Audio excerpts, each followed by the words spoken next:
ભોઈ જ્ઞાતિ સમસ્ત જામનગર દ્વારા પ્રતિવર્ષની જેમ આ વર્ષે પણ વિશ્વવિખ્યાત હોલિકા મહોત્સવ 2025નું ભવ્ય અને દિવ્ય આયોજન થવા જઈ રહ્યું છે, જેના કન્વીનર તરીકે ભાર્ગવ અરવિંદભાઈ મહેતા, સહ કન્વીનર તેમના મોટાભાઈ અક્ષય અરવિંદભાઈ મહેતા તેમજ માર્ગદર્શક પ્રીતેશ પ્રભુલાલ મહેતાના સમગ્ર ગ્રુપને જવાબદારી સોંપવામાં આવી છે. ભોઈ સમાજના લોકો હોલિકા ઉત્સવની ઉજવણી 1 મહિના પહેલાથી જ તૈયારીઓમાં લાગી જાય છે અને પ્રકૃતિને અનુરૂપ સામગ્રી જેમ કે ઘાસ, લાકડું, કોથળા, કાગળ, કલર, આભૂષણ માટે અલગ અલગ પ્રકારના ઓર્નામેન્ટ્સ, કપડાં વગેરે ચીજવસ્તુઓનો ઉપયોગ કરી એક વિશાળ હોલિકાનું પૂતળું બનાવે છે, જેનું વજન અંદાજિત 3-4 ટન જેટલું હોય છે, જ્યારે ઊંચાઈ લગભગ 25 ફૂટ જેટલી રાખવામાં આવે છે.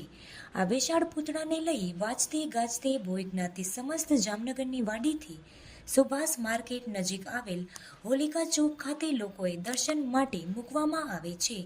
હોલિકા બનાવવા ભરતભાઈ ગોંડલિયા માર્ગદર્શન પૂરું પાડે છે, જ્યારે તેના આભૂષણો સનીભાઈ કુંભારાણા તેમજ ટીમ જહેમત ઉઠાવે છે.